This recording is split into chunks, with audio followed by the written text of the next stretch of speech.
નમસ્કાર. ચલો આજે વીજળીની એક એવી દુનિયા જોઈએ જે ખાલી બલ્બ ચાલુ કરવા કે પંખા ફેરવા કરતાં ઘણું વધારે છે. આજે આપણે જાણીશું કે કેવી રીતે ઇલેક્ટ્રિક કરંટ રસાયણો સાથે મળીને જાદુ કરી શકે છે. તો ચલો શરૂ કરીએ. સવાલ તો ખરેખર વિચારવા જેવો છે નહીં? આપણે બધા જાણીએ છીએ કે વીજળીથી લાઇટ થાય, મશીનો ચાલે, પણ શું વીજળી કંઈક નવું બનાવી શકે છે? શું એવું બને કે વીજળી એક સામાન્ય વસ્તુને એકદમ ચમકદાર કંઈક અલગ જ બનાવી દે? બસ આ જ સવાલોના જવાબ આપણે આજે શોધવાના છીએ. તો આ બધું સમજવા માટે આપણી શરૂઆત થશે વીજળી અને પ્રવાહીના સંબંધથી. કારણ કે વાત જ્યારે કરંટની આવે ત્યારે દરેક લિક્વિડ સરખું નથી હોતું. જો અમુક પ્રવાહી એવા હોય છે જે વીજળીને કહે કે આવો પધારો, એકદમ ખુલ્લા હાઈવેની જેમ કરંટને પસાર થવા દે. પણ અમુક પ્રવાહી એવા પણ હોય છે જે વીજળી માટે નો એન્ટ્રી જેવું કામ કરે છે, તેને લગભગ પૂરેપૂરી રોકી દે છે. અને બસ આ જે તફાવત છે ને, એ જ બધી રાસાયણિક અસરોનો પાયો છે. તો સવાલ એ થાય કે આવો ભેદભાવ કેમ? તો એનું કારણ છે આયન. મીઠાના પાણી જેવા સારા વાહકોમાં આ આયન નામના નાના નાના વીજભારિત કણો આમ તેમ ફરી શકે છે. એમ સમજો કે આ કણો જ વીજળીને એક જગ્યાએથી બીજી જગ્યાએ લઈ જવાનું કામ કરે છે. હવે બીજી બાજુ છે નિસ્યંદિત પાણી. એમાં આવા મુક્તપણે ફરી શકે એવા આયન્સ હોતા જ નથી. એટલે જ એ વીજળીનું સારું વાહક નથી. અને જે પ્રવાહીમાં આવા કરંટને વહન કરનારા આયન્સ હોય છે એને વિજ્ઞાનની ભાષામાં કહેવાય છે ઇલેક્ટ્રોલાઇટ. યાદ રાખજો આ શબ્દ. સીધા શબ્દોમાં કહીએ તો આ ઇલેક્ટ્રોલાઇટ એટલે વીજભારિત કણો માટેનો એક્સપ્રેસ હાઇવે, જેના પર વીજળી સુપર ફાસ્ટ સ્પીડથી દોડી શકે છે. ઓકે, તો હવે આપણે આવીએ છીએ આજના મુખ્ય મુદ્દા પર, વીજ પ્રવાહની રાસાયણિક અસર. જુઓ, જ્યારે વીજળી કોઈ ઇલેક્ટ્રોલાઇટમાંથી પસાર થાય છે ને, ત્યારે એ ખાલી પસાર નથી થતી, એ ત્યાં રહેલા રસાયણોમાં કંઈક ફેરફાર કરે છે, કંઈક બદલાવ લાવે છે. અને બસ આ જ છે આખી વાતનો સાર. આ જે અસર છે ને, એને કહેવાય છે ઇલેક્ટ્રોલિસિસ. એનો સીધો મતલબ થાય છે વીજળી વડે તોડવું. અને આ પ્રક્રિયા ખરેખર બહુ જ શક્તિશાળી છે. એ રાસાયણિક સંયોજનોને તોડીને એના મૂળ તત્વોમાં છૂટા પાડી શકે છે. જરા વિચારો તો, ઇલેક્ટ્રિક કરંટનો ઉપયોગ કરીને અણુઓને અલગ કરવા. આ તો વિજ્ઞાનનો જાદુ જ કહેવાય. તો સવાલ એ છે કે આ ઇલેક્ટ્રોલિસિસ આખરે કામ કેવી રીતે કરે છે? ચાલો હવે આપણે એની આખી પ્રોસેસને સ્ટેપ બાય સ્ટેપ સમજીએ. જોઈએ કે પડદા પાછળ આ બધું કેવી રીતે થાય છે. તો ચાલો એક આયનની સફર પર નીકળીએ. સૌથી પહેલાં ઇલેક્ટ્રોલાઇટના દ્રાવણમાંથી વીજ પ્રવાહ પસાર કરવામાં આવે છે. જેવો કરંટ પસાર થાય તરત જ એ દ્રાવણમાં રહેલા સંયોજનોને પોઝિટિવ અને નેગેટિવ આયન્સમાં તોડી નાખે છે. હવે અહીંયા વિજ્ઞાનનો એક સિમ્પલ નિયમ કામ કરે છે. Opposites attract. એટલે કે જે પોઝિટિવ આયન છે એ નેગેટિવ ઇલેક્ટ્રોડ એટલે કે કેથોડ તરફ ખેંચાય છે, અને જે નેગેટિવ આયન છે એ પોઝિટિવ ઇલેક્ટ્રોડ એટલે કે એનોડ તરફ દોડે છે. અને છેલ્લે જ્યારે આ આયોન્સ પોતપોતાના ઇલેક્ટ્રોડ પર પહોંચે છે ત્યારે ત્યાં કેમિકલ રિએક્શન થાય છે અને બૂમ, એકદમ નવા જ પદાર્થો બની જાય છે. તો આ આખી રમતના બે મુખ્ય ખેલાડીઓ છે ઇલેક્ટ્રોડ્સ. યાદ રાખવું બહુ સહેલું છે. પોઝિટિવ એટલે કે ધન ઇલેક્ટ્રોડને એનોડ કહેવાય, જે નેગેટિવ આયન્સને પોતાની તરફ ખેંચે છે. અને નેગેટિવ એટલે કે ઋણ ઇલેક્ટ્રોડને કેથોડ કહેવાય, જે પોઝિટિવ આયન્સને ખેંચે છે. બસ આ એનોડ અને કેથોડ વગર ઇલેક્ટ્રોલિસિસની પ્રક્રિયા શક્ય જ નથી.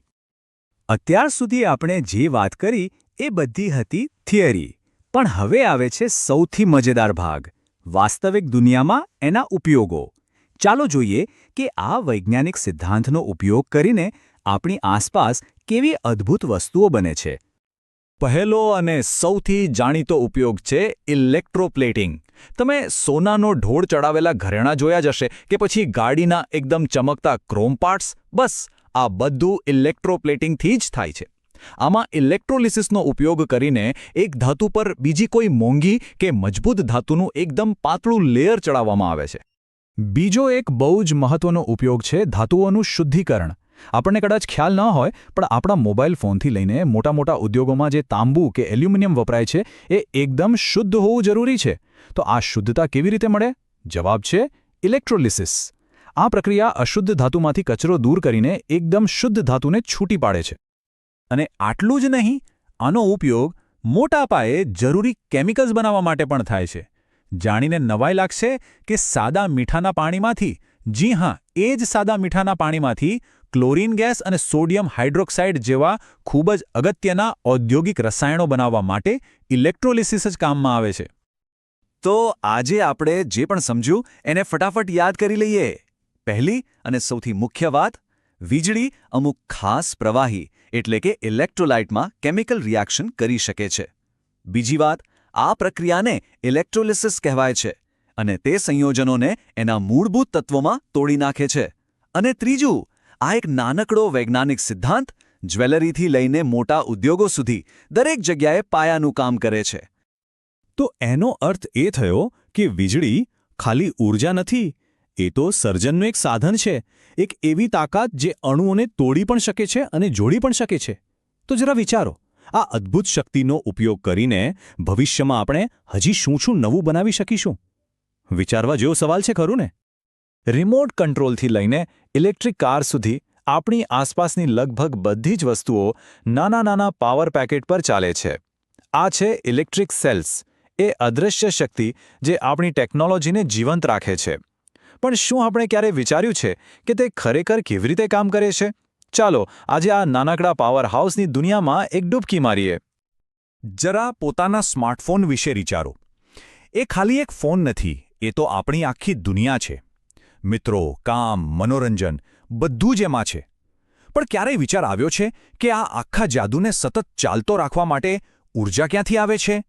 જવાબ એની અંદર જ છુપાયેલો છે, એક નાનકડા પણ ખૂબ જ શક્તિશાળી ઘટકમાં. અને એ ઘટક એટલે ઇલેક્ટ્રિક સેલ. એ દરેક બેટરીનો એમ કહી શકાય કે આત્મા છે, એનો પાયાનો એકમ. એટલે જો ઇલેક્ટ્રિક સેલને સમજી લીધો તો સમજો કે આધુનિક ટેકનોલોજીના ધબકારાને સમજી લીધા.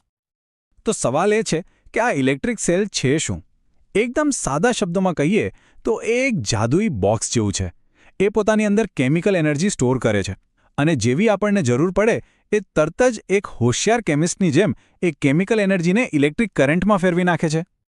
ચાલો આને હજી પણ સહેલું બનાવીએ. ઇલેક્ટ્રિક સેલને રાસાયણિક ઊર્જાનો એક ગલ્લો સમજી લો.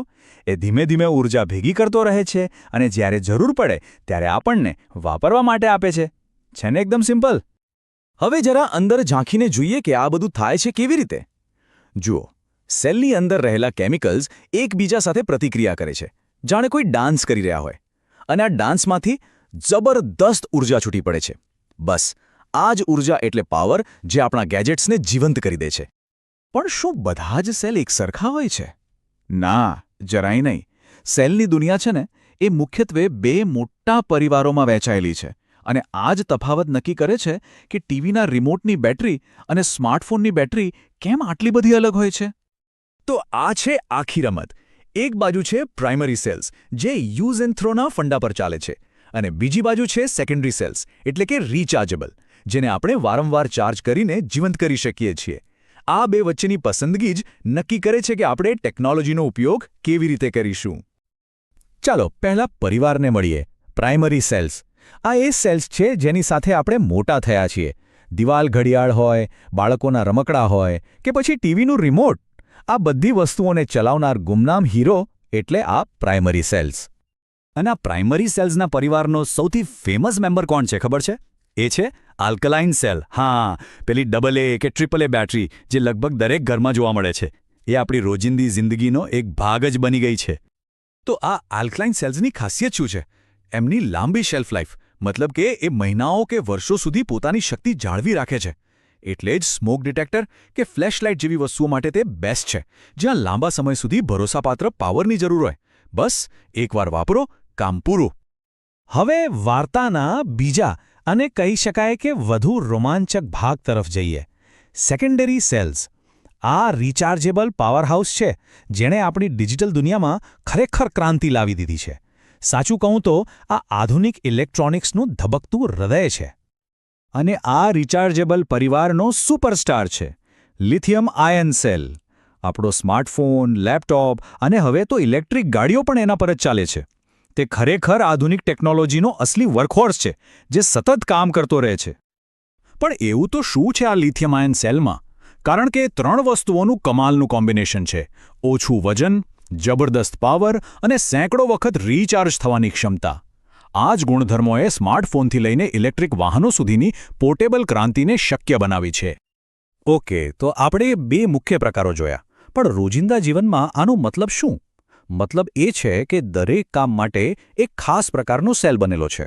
અહીં વન સાઇઝ ફિટ્સ ઓલ જેવું નથી ચાલતું. દરેક તાળા માટે એક અલગ ચાવી હોય છે. આને આમ સમજીએ, સ્મોક ડિટેક્ટર જેવી જીવનરક્ષક વસ્તુ માટે લાંબા સમય સુધી ચાલતી ભરોસાપાત્ર પ્રાઇમરી બેટરી જ જોઈએ. જ્યારે બીજી બાજુ સ્માર્ટફોન, જેનો આપણે આખો દિવસ ઉપયોગ કરીએ છીએ, તેના માટે રિચાર્જેબલ સેકન્ડરી સેલ સિવાય કોઈ વિકલ્પ જ નથી. આખી વાત જરૂરિયાતની છે. તો આપણે જોયું કે આજની દુનિયા આ સેલ્સ પર કેવી રીતે ચાલી રહી છે, પણ ભવિષ્યનું શું? જેમ જેમ આપણે સંપૂર્ણપણે ઇલેક્ટ્રિક ભવિષ્ય તરફ આગળ વધી રહ્યા છીએ, ત્યારે સૌથી મોટો સવાલ એ છે કે આવતીકાલની ટેકનોલોજીને કયો સેલ પાવર આપશે? જે પણ જવાબ હશે તે આપણું ભવિષ્ય નક્કી કરશે. વિચારવા જેવી વાત છે, ખરું ને? આ વિડીયોમાં મજા આવી? જો તમને આ વિડીયો ગમ્યો હોય તો તેને લાઇક કરો અને તમારા અન્ય મિત્રો સાથે પણ શેર કરો. આવા વધુ માહિતીપ્રદ વિડીયો જોવા માટે મોતીલાલ ભોએ ચેનલને સબસ્ક્રાઇબ કરો. આ વિડીયો જોવા બદલ આભાર.